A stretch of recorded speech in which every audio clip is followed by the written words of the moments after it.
Pemerintah resmi meluncurkan perdagangan karbon subsektor pembangkit tenaga listrik sebagai bagian dari komitmen mengurangi emisi gas rumah kaca. Perdagangan karbon tahap pertama ini melibatkan 42 perusahaan yang mencakup 99 pembangkit listrik tenaga uap dengan batu bara dengan total kapasitas terpasang 33.569 MW.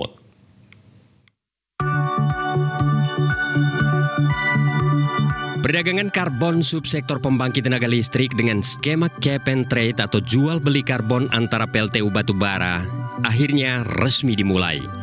Perdagangan karbon tahap pertama ini melibatkan 42 perusahaan yang mencakup 99 PLTU batubara yang terhubung dengan jaringan PLN dengan total kapasitas terpasang 33.569 MW. Terdiri dari 55 unit PLTU dari PLN Group dan 44 unit pembangkit swasta. Dirjen Ketenagalistrikan Kementerian ESDM Jisman P. Hutajulu menegaskan, perdagangan karbon ini bersifat mandatori. Unit pembangkit yang menghasilkan emisi lebih dari batas yang ditetapkan wajib membeli hak mengemisi dari unit PLTU yang menghasilkan emisi di bawah ambang batas. Menurut Jisman, harga karbon yang diperdagangkan antara unit PLTU di dalam negeri berkisar antara $2 hingga $18 Amerika per ton. Sedangkan jika perdagangan karbon dilakukan dengan pihak internasional, harganya berkisar antara $2 hingga $99 per ton. Ya, dari 20 juta ton yang kita hitung semua, ada 500.000 yang bisa kita perdagangkan, yang bisa direbut melalui sertifikasi, melalui perdagangan langsung, macam-macam, ya kan gitu ya. Silakan gitu ya. Nah, harganya sekarang ini kita kasih range 2 sampai 18.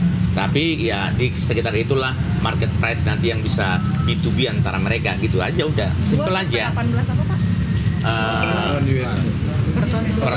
Ya. Menurut Jisman, Kementerian ESDM telah menetapkan nilai persetujuan teknis batas emisi atau PTBAE untuk 99 unit PLTU batubara dari 42 perusahaan yang menjadi peserta perdagangan karbon ini. PTBAE PLTU yang terhubung ke jaringan PLN itu terbagi dalam 4 kategori.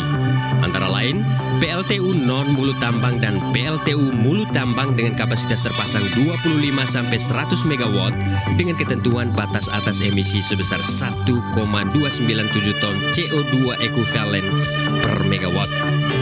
Kedua, PLTU non-mulut tambang dengan kapasitas 100-400 MW, batas atas emisi yang ditentukan sebesar 1,011 ton CO2 ekuivalen per megawatt. Sedangkan PLTU non-mulut tambang di atas 400 MW sebesar 0,911 ton CO2 ekuivalen per megawatt dan PLTU kurang dari 100 MW sebesar 1,089 ton CO2 ekuivalen per megawatt. Menurut Jisman, perdagangan karbon di subsektor pembangkit tenaga listrik akan berlangsung secara bertahap. Tahap pertama tahun 2023 sampai 2024 pada PLTU batubara, sedangkan tahap kedua pada tahun 2025 sampai 2027 dan ketiga tahun 2027 sampai 2030 akan diterapkan pada pembangkit listrik fosil selain PLTU batubara dan tidak hanya yang terhubung ke jaringan PLN.